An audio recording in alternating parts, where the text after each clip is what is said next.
Halo semua, selamat datang kembali di channel Gabang TNR. Di video kali ini saya mau bahas soal aplikasi pinjol ilegal langsung cair 2023 gitu. Karena pasti banyak banget kan di YouTube yang share tentang pinjol ilegal terbaru, nggak usah dibayar. Jadi gini teman-teman ya, kalau teman-teman ingin pinjam di pinjol ilegal, sebelum kalian melakukan pengajuan harus tahu seluk-beluknya dulu itu sih. Ya walaupun di sini ya saya disclaimer, saya juga bukan, maksudnya saya bukan ahli dalam perpinjolan juga, bukan ahli banget gitu ya. Tapi ya sedikit banyak tahulah gitu. Jika teman-teman memang sebelumnya sudah pernah melakukan galbay atau gagal bayar di aplikasi yang sudah resmi OJK, ya apa boleh buat. Kalau kalian butuh mendesak, ya larinya pinjol ilegal. Mau kemana lagi? Pilihannya hanya itu. Atau ada dua pilihannya ya. Yang pertama pinjol ilegal, yang kedua ke teman kalian atau mertua kalian gitu. Ya coba itu pilihannya. Kalau di checking, maksudnya di OJK sudah di blacklist nama kalian, ya pilihannya hanya di pinjol ilegal. Itu kalau platform online. Kalau platform offline ya mertua kalian atau saudara kalian.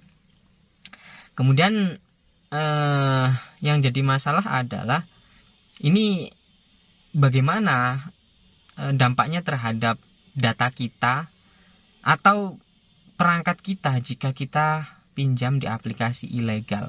Apa saja yang akan diakses di handphone kita gitu ya. Jadi kalau teman-teman melakukan pinjaman di aplikasi pinjol ilegal, maka yang akan diakses adalah banyak sekali. Mulai dari kontak, terus galeri, terus ya data-data yang bisa digunakan untuk melacak kalian lah intinya. Baik itu lokasi, kemudian ya galeri tadi udah ya. Pokoknya nomor handphone, WhatsApp, gitu-gitulah kontak di HP kalian. Makanya yang sudah sering melakukan pinjaman di aplikasi pinjol-pinjol ilegal, pasti mereka ya itu-itu aja.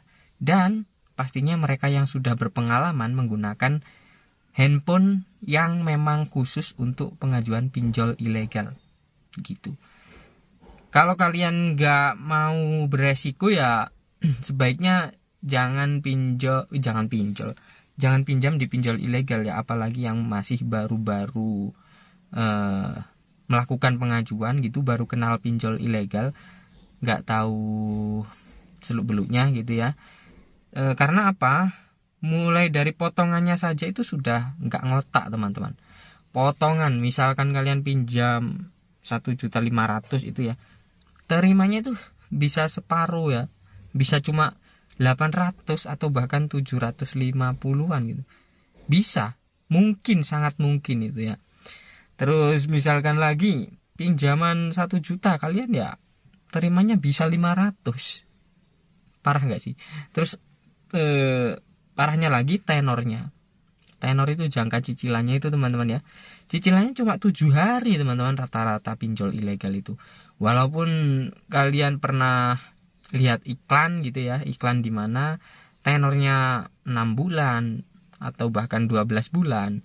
Kenyataannya rata-rata kalau pinjol ilegal itu tenornya cuma 7 hari.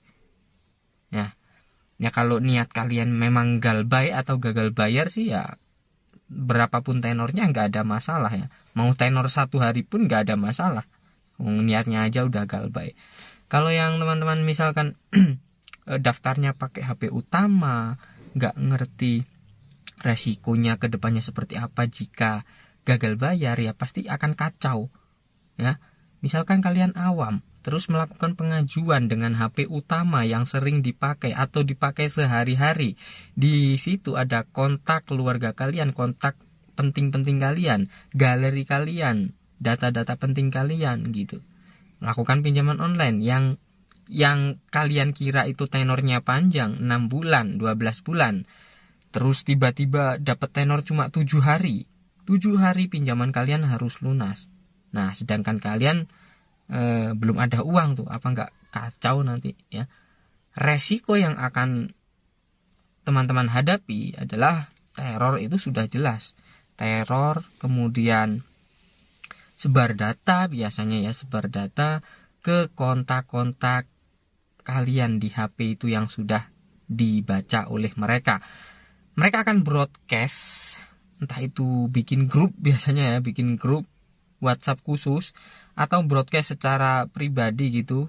Disuruh tuh keluarga kalian, teman-teman kalian disuruh bantu bayar utang kalian. Saudara ini tidak mampu bayar utang gitu.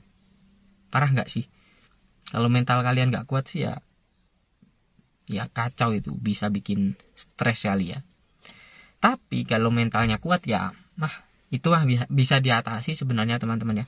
Kalian tinggal broadcast balik aja ke kontak kalian gitu, bahwa ya bilang aja nggak melakukan pinjaman gitu ya. Terus itu oknum gitulah. Itu udah beres. Apalagi teman-teman kalian udah tahu siapa kalian gitu misalkan. Ya asalkan di lingkungan kalian itu nggak buruk ya, kalian itu nggak buruk di mata lingkungan teman-teman gitu ya, mereka pasti percaya aja. Jadi gitu sih. Sekali lagi buat teman-teman yang baru ingin melakukan pinjaman di pinjol ilegal, jangan terburu-buru ya. Teman-teman harus tahu dulu resiko-resiko yang akan kalian hadapi ke depannya ya. Terus kalian gimana tuh cara antisipasinya, harus sudah siap. Lalu pinjol ilegal ini nggak cuma di aplikasi saja ya teman-teman. Pinjol ilegal ini sekarang sudah ada di grup-grup Facebook. Sebenarnya udah lama ya di grup-grup Facebook itu. Maksudnya itu ada di grup Facebook pinjaman gitu. Terus ada seseorang yang menawarkan jasa pinjaman. Pinjaman hanya modal KTP atau nomor HP dengan nominal segini, misalkan sekian juta. Terus tenornya sekian bulan. Itu ada biasanya penawaran-penawaran seperti itu. Nah, itu lebih parah lagi teman-teman. Karena apa? Mereka udah nggak punya platform, nggak punya aplikasi. Ibaratnya pinjaman pribadi ya, pinjaman uang pribadi yang dipinjamkan itu mending kalau dipinjamkan. Lah kalau mereka menipu, terus data kalian sudah diambil, KTP kalian sudah diambil ya. Jadi walaupun KTP itu hanya foto ya, walaupun KTP hanya berupa foto teman-teman ya, itu bisa digunakan untuk apapun loh. Sekarang di internet itu banyak sekali kegunaan dari data-data pribadi kita, walaupun hanya foto. Jadi bahaya sekali ya. Kalau aplikasi yang sudah resmi OJK sih ya, yang nggak tahu di luar sana atau di dalam ruang kerja mereka itu seperti apa. Yang jelas kan paling tidak ini sudah resmi dulu gitu ya. Kalau masalah nanti mungkin setiap pekerjaan itu pasti ada oknum sih ya, oknum yang tidak bertanggung jawab. Tapi saya rasa kalau yang sudah berizin OJK itu ya minim lah ya, walaupun ada kejadian tapi minim resiko gitu, karena mereka sudah diawasi juga oleh OJK. Kalau yang ilegal, apalagi yang di grup-grup Facebook itu kan malah brutal gitu. Jadi gitu ya teman-teman, jangan mudah percaya dengan pinjaman online ilegal yang tersebar luas di dalam internet. Baik itu dari sebuah aplikasi ataupun grup Facebook.